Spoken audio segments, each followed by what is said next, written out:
Hello and welcome to the Xtra Edge. This is a sports analytics podcast powered by KINEXON Sports. I'm Dave Gronczynski, and today we're talking with Dr. Simon Overkamp, who is the head of strength and conditioning for the German Handball Federation. First of all, thank you, Dr. Overkamp, for taking some time to join us here on the Xtra Edge.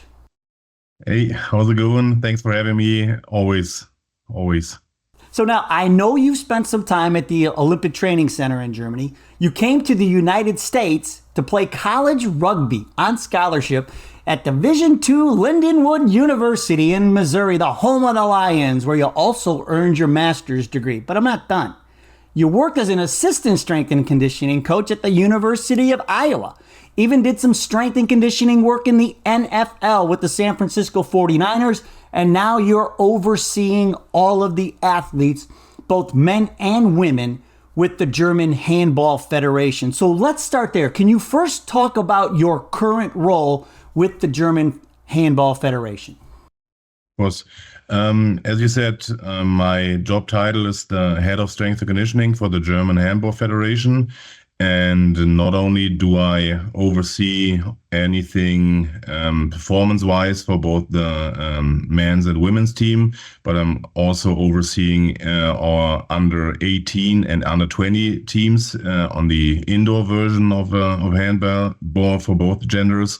And we also are pretty successful actually with a beach version of handball. Our women's side just got back from China, where they won their second consecutive World Cup title. So besides from being in charge of those teams, I also am the liaison and anything communication with the pro level teams.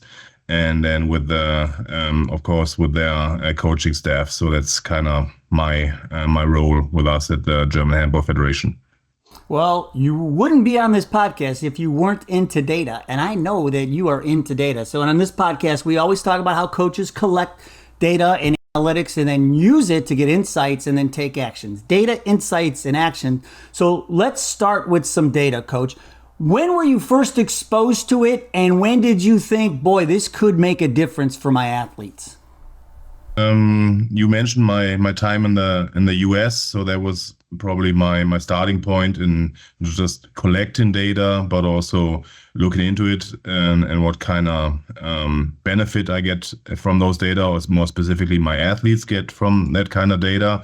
And I was kind of two-sided with subjective data, like asking athletes how they're feeling, developing our own questionnaires, and then just finding out about chronic versus acute load, and then what significance it makes, and other stress factors in the athlete's life that are not just sports related, also school related, private life related.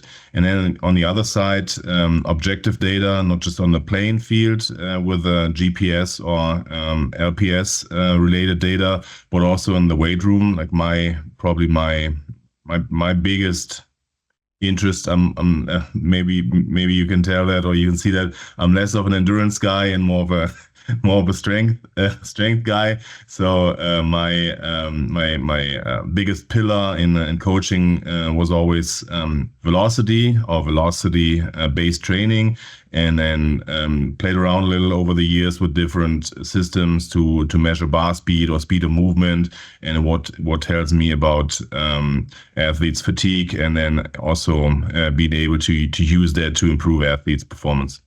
Well, and I know from your rugby and football days back at Iowa, I'm sure you have experience with GPS, and now you're using IMU. Can you talk a little bit about the systems you've used over the years and the advantages they have provided?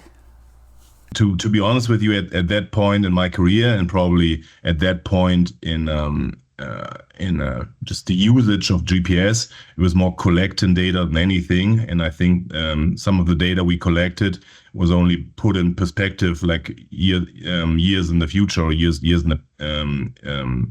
of collecting more data, because you always, as you know, you always need a baseline and something to compare the data to. And but once we got those years under the belt, we started seeing trends, and like I said, in regards to fatigue, and then obviously in return to sports, or return to play activities. So like, what was that guy's baseline before? So now he's running slower, or his heart rate is increasing. So that these kind of things, being mechanical load like speed or jump height or jump capacity, and then also metabolic loads like what's used to be his heart rate, what's his heart rate now under fatigue, and then if we compare these things, it tells us a lot about the state of our athletes. And so with the IMU system, now, I mean, you're overseeing all of the athletes in the German Handball Federation. That's a lot of athletes. What are there metrics now that you kind of hone in on that you like the most? You mentioned, you're big on velocity-based training, but are there one or two, maybe three metrics that you think are most important? Maybe not so much in the weight room, or give me, maybe there's some that are more important in the weight room than there are, out, during a match or training. What metrics do you like the most?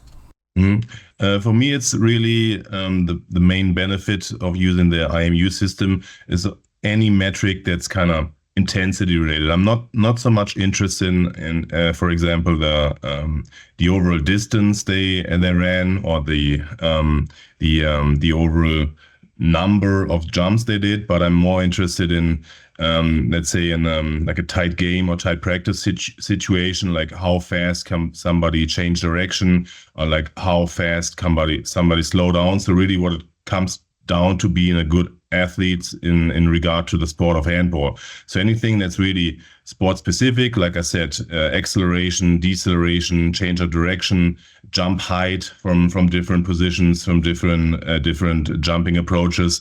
So these things that really put a huge mechanical load on the players, but also tell me if somebody is at 100% or not. And especially if we're looking at a tournament where it's not unusual to have nine games over the span of 18 days.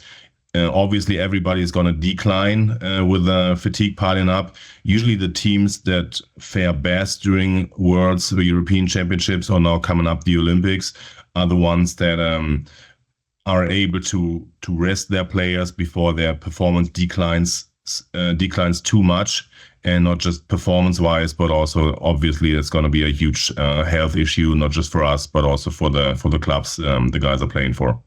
Well, and I know you're working with both men and women athletes, and we have our women's initiative here at KINEXON. I'm just curious, are you collecting different data on the female athletes than you do the male athletes?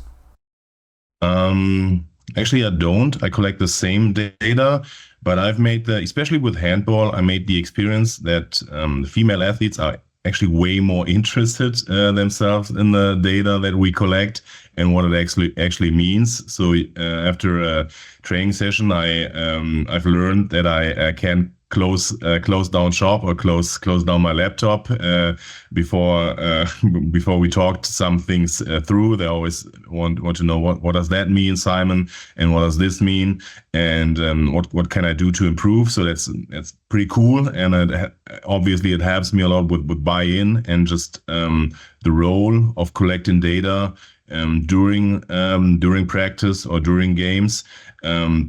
So I feel like sometimes we don't have the system. It feels like they're missing something. So kind of like they get used to it and they want that feedback and they want to know how they're doing, how they're performing.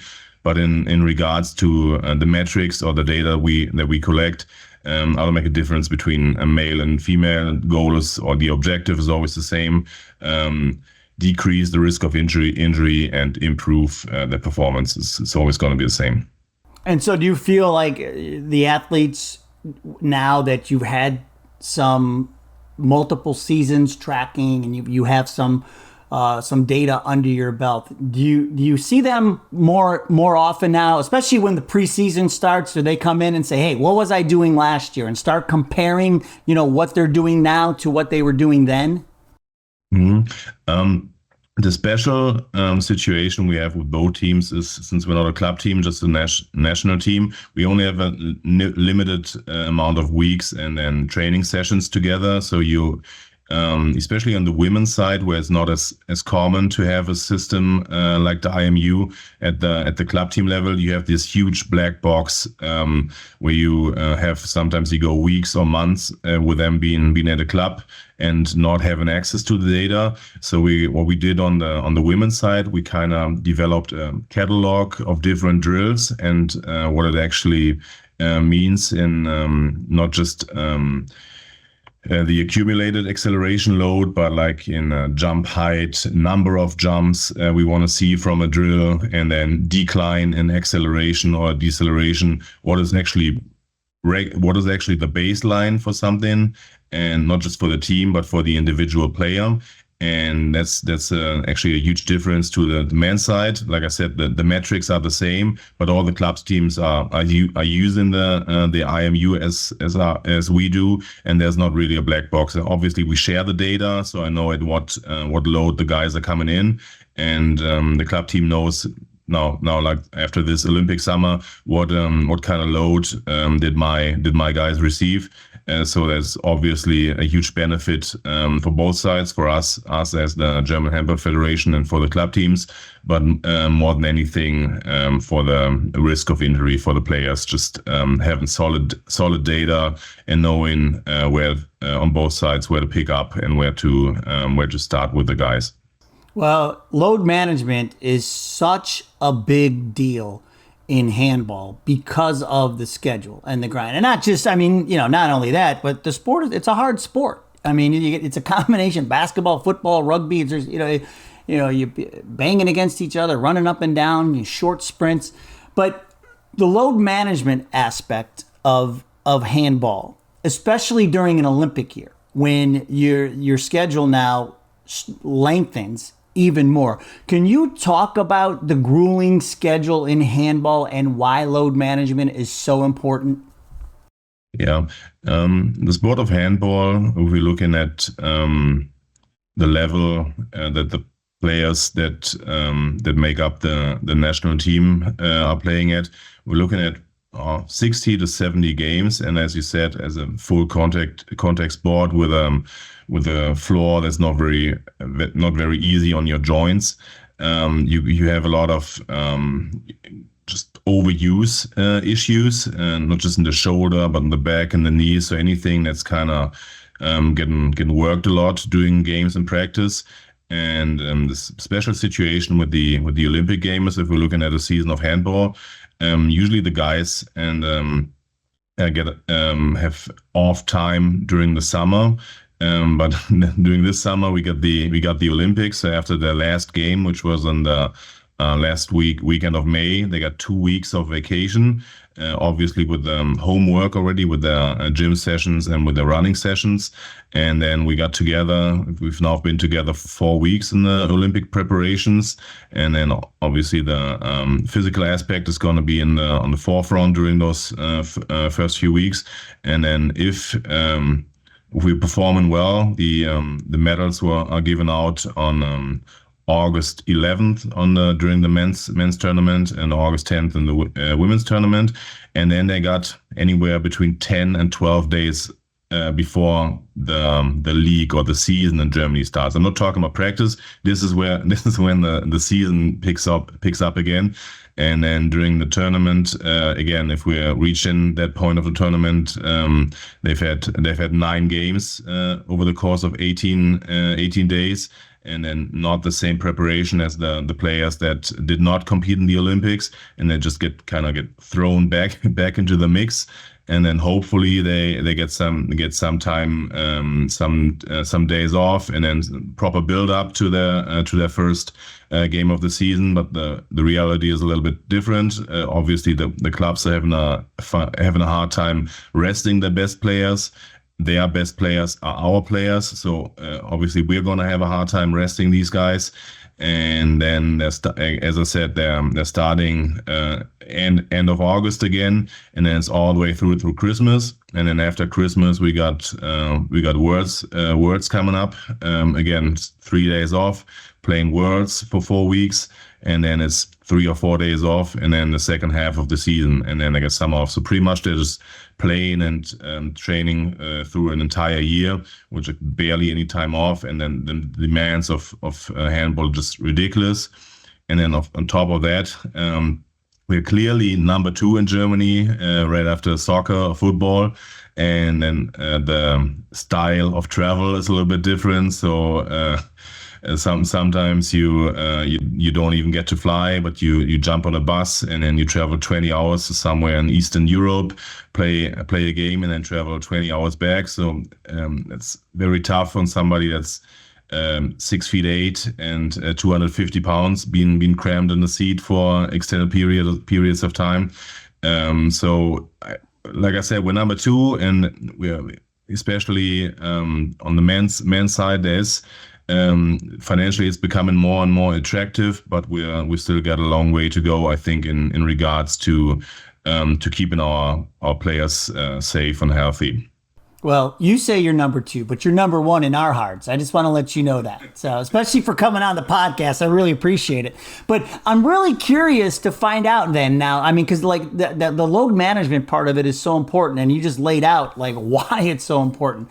How are you? I mean, you don't have to name names, but if you can, do you have a specific example of how the data helps you with load management, whether it's for a specific player or even, an entire team? How does data help you manage the load of your players? Yeah, like I said, this is easier on the men's side since there's just more data and no black boxes or weeks and months where we don't have data. So we got a pretty good idea what is a heavy load on the mechanical side and what is a moderate load, and for every single player. So since we know we can't just, we're having a hard time asking coaches to pull players during games, especially during close games. But we have the opportunity to pull players during practice. So if I know an accumulated acceleration load of 700 is 100% or is his baseline, and he's had a lot of games and tough games, and we always have the opportunity to say, okay, today is going to be a moderate day for him. Let's keep him at 70% of that, and coach, I know need him for your tactical drills, so I'm gonna individualize his warm up so his load is not gonna creep up on us, and keep him fresh. And then maybe he's out for some part of the session, and gonna do some stuff with the trainers, and kind of give his joints a little bit of rest. So we're trying to individualize these training sessions as much as possible, very well knowing that there are situations where we can recommend something like that, but it's professional sports and it's not always gonna happen like that. And at the end of the day, it's the head coach whose head is kind of always on the chopping block, and he's got the last call. And obviously, in tight situations, he's gonna need his best guys on the floor. And that's just the reality of professional sports. But taking this individualized approach, have you seen it make a difference in the players? Is player availability going up, whether it's with a specific player or even just across the whole team? Are you seeing a difference with this approach? Mm-hmm.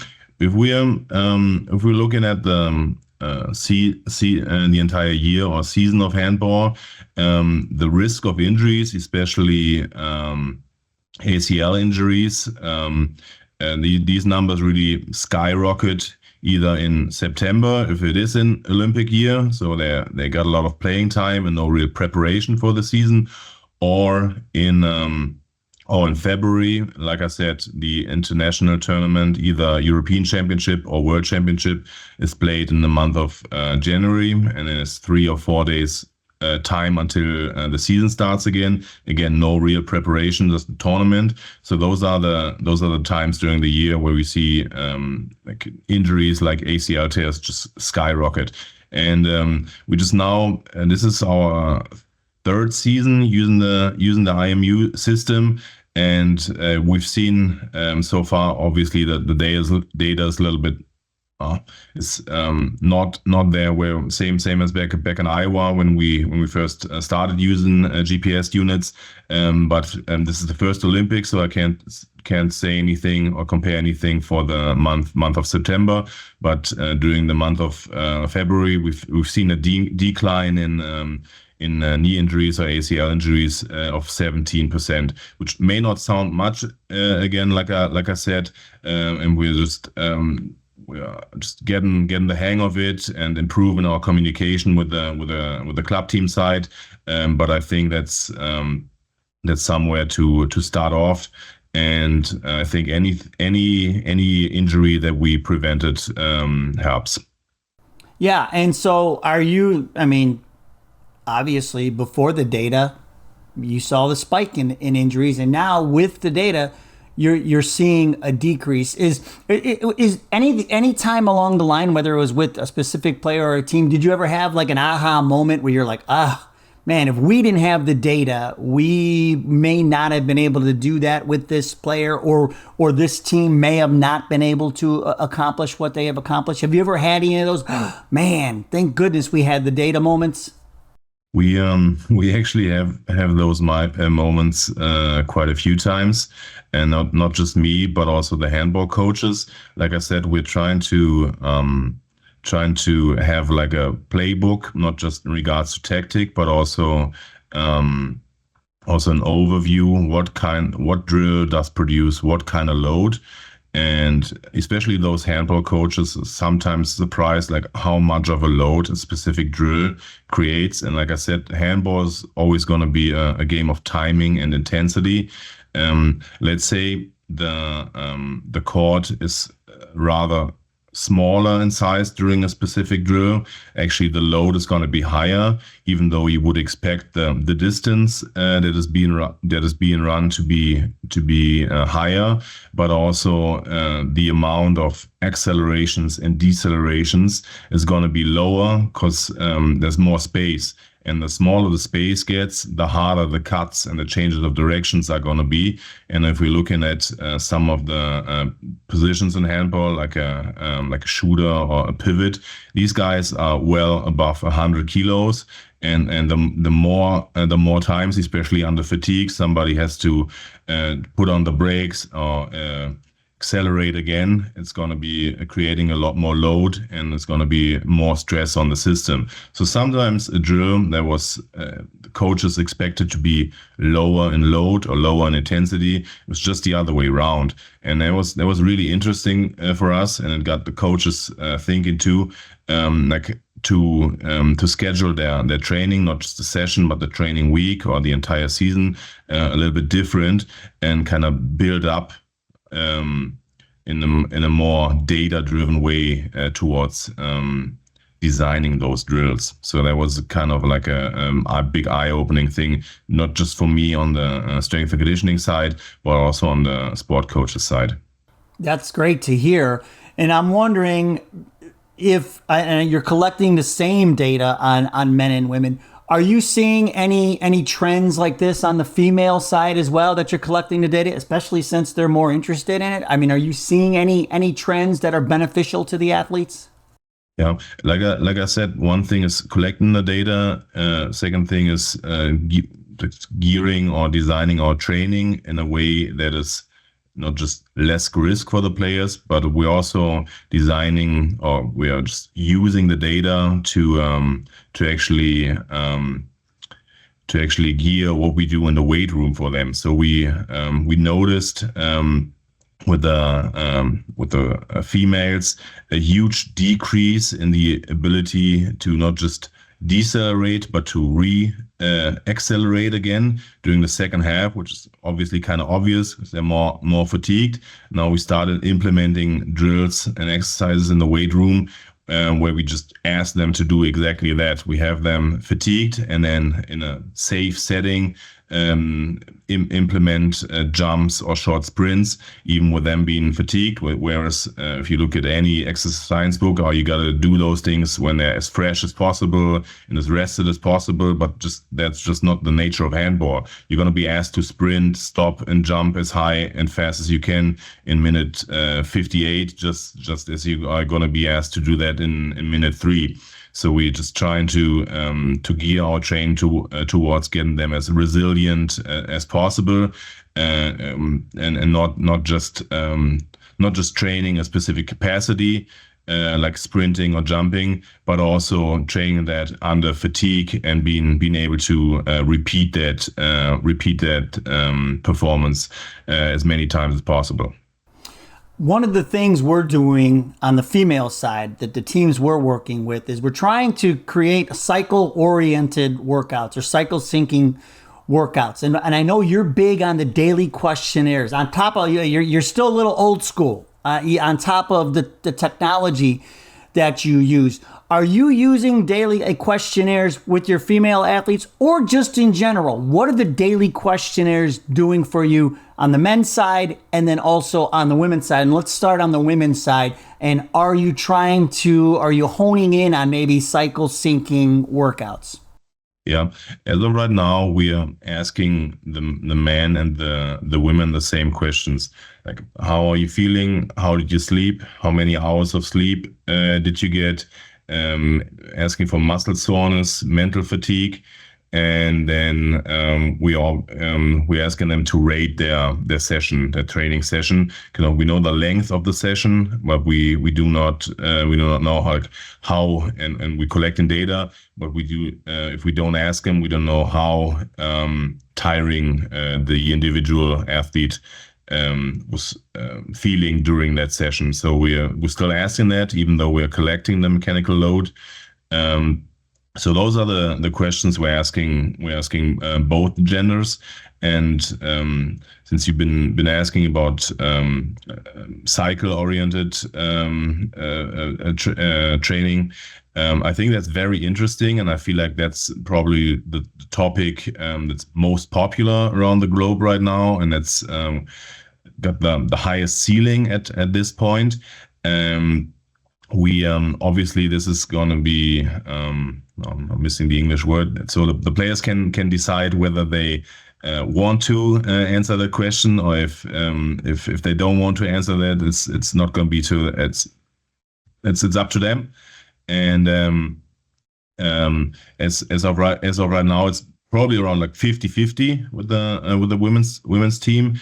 And I think the biggest challenge in that is going to be how do we know that we during this different phases of the cycle, different strength qualities can be trained better or worse.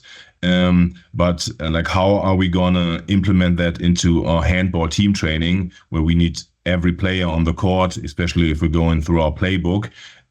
So that's going to be the biggest challenge, to individualize that. It's somewhat easy to consider the cycle during their strength training or during their speed training, whatever is not handball related.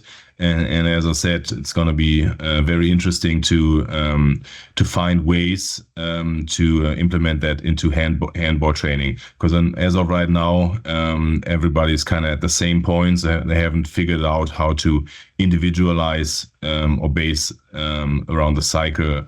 Not just the individual training session, but the team training session. That's going to be the biggest challenge. Well, and I heard you say that you feel like we may finally be shifting towards coaches who are leaning away from more is better, and that old school mentality of like when we were playing, whether it's football. I remember going through 3-hour football practices, and one time we didn't play. We got no water. These crazy things that we went through. When we were playing, but we're just so much smarter now. And you're saying that there's an influx now of younger coaches who used to play, and they are really now starting to adapt to using technology and adjusting things. that are, I guess, more modern. And I've even heard you talk about how you like to use, you'll take all your players out on the sand for workouts because of all the, the ankle injuries that you're dealing with, the knee injuries. And then, you're doing a lot of things above the head for the shoulders and things like that. Where maybe back in the day, old school coach would say, what do you mean take them to the beach? Are you nuts? But now it makes so much more sense. Can you talk a little bit about that? The shift in thinking, and it goes along lines with what we're talking about here with, cycle syncing workouts and just, on the men's and women's side. And can you explain a little bit more, the shift that's happening with coaches now adapting to using data? I think it has a lot to do with coaching staffs growing larger and larger and just having specialists in different areas. I mean, it's nothing new to have like a goalkeeper coach or a team psychologist and then the physiotherapist, and then with the sport of handball, the position of the strength and conditioning coach becomes more and more popular. And I feel like to me it's actually common sense. If I have a specialist for a certain discipline, like why not use his or her knowledge in that discipline to my benefit? And like I said, it's a cycle. Like the old school hard-nosed coaches didn't when they were playing, none of this existed. So obviously don't have like a reference, or they did not get to enjoy the benefit of having somebody that's actually specializes in that, being a factor in that. And then with younger coaches, they are now starting to in their playing days having experienced those kind of experts in different areas. It makes a lot easier. And then, as you said, data is always important. So otherwise, coach is going to have an opinion. I'm going to have an opinion, but I'm able to back up my opinion with data. If we're talking about players, hey, how fast is she moving, or how high is he jumping, and why is he not jumping as high anymore? What's wrong? It's always it's usually a pretty good conversation starter to say the least. And I feel like we're still growing, and I think other sports you mentioned football or soccer or baseball are still steps ahead. But I feel like in sport of handball, we're just now hitting our stride, and it's definitely moving in the right direction. And like I said, the two main pillars being improving performance and reducing the risk of injury. And once coaches see that what we're doing, and we're just measuring for the heck of it, it's only going to be in their best interest. And like I said, it's usually their head on the chopping block, and if they're making the experience, hey, that the guy is actually helping me to have my best players healthy when I really need them, suddenly they start listening. So that's obviously that's nice. Well, you say we're moving in the right direction, which I'm glad to hear, but I'm just curious, is there anything still missing? Are there things that come up where like, boy, I really wish I could figure that out with the data, or I mean, just in general with the questionnaire or something? I mean, do you ever come across anything that you think is still missing? Like I said, biggest thing still missing on the women's side would be more teams or more clubs just using data and not. I mean, having a questionnaire is pretty standard now, but having in our case an LPS measuring system since we're indoor is not common at all. So I got out of the 17 female players at the Olympics, I got one of them that's actually using KINEXON IMU at the club. And then on the men's side, it's 17 out of 17. So that's going to make it a lot easier. So I can understand the clubs to an extent. If they have a limited budget, they rather have 18 world-class players instead of 16. But I feel like if we're finding ways to keep those 16 healthy, that's probably going to be a bigger benefit than having 18. And all 18 are being overused all the time and not being able to play most of the time. So if we're asking for one thing missing, that probably be it. Just more consistent. And on the women's side, obviously there's going to be less money involved, and it's always going to be a budget thing.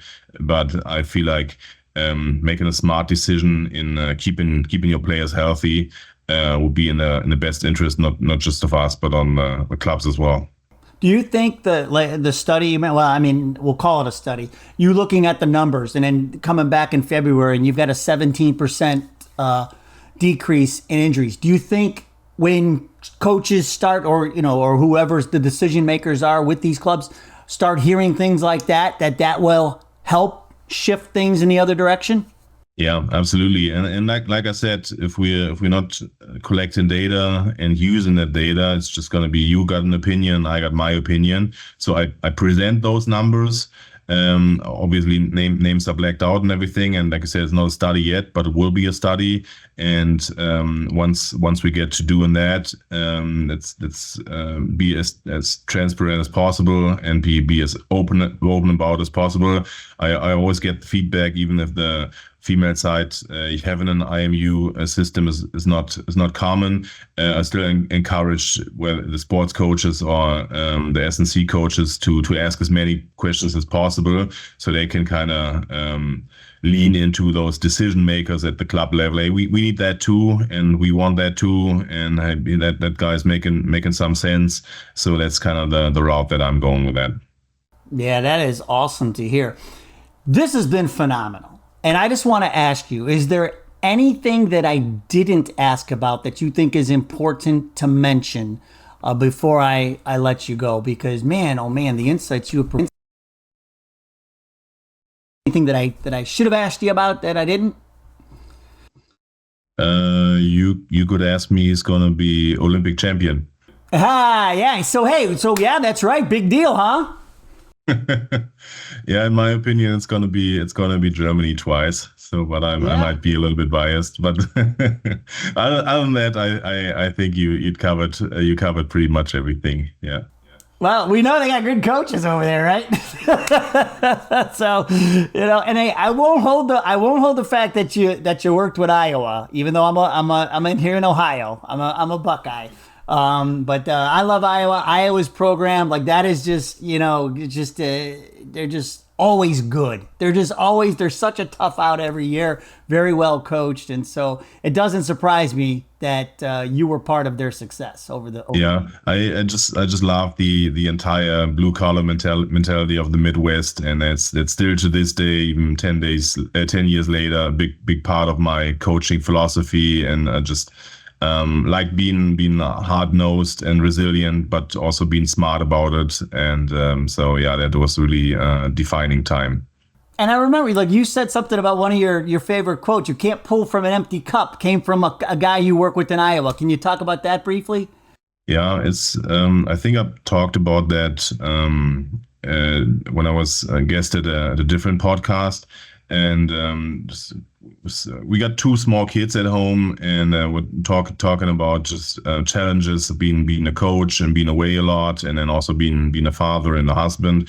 And I was kind of referring to just taking care of yourself and trying to be a good role model and be healthy, and just being the cup that's never empty, so you can pour from it, not just to your family but to your athletes and your colleagues at work as well. So that's always been kind of like a something I've been living by. Yeah. Well, I may have to steal that from you, Coach, because that's a great one. Thank you so much, Dr. Overkamp, for taking some time and joining us today. I really, really appreciate it. You're welcome. Thanks for having me. We'll have you back, especially when you get this study pinned down. I can't wait. We'll go over the data with you and the results when you get it all back and get it all together. I appreciate it. Awesome, of course.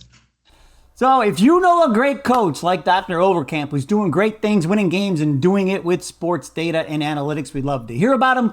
We'll even have him here on the podcast as a guest. You can find us on Twitter and Instagram at KINEXON Sports, or look for us on LinkedIn at KINEXON Sports and Media. Remember, we want you to innovate the game by collecting the data, getting insights, and turning those insights into action. We'll see you next time.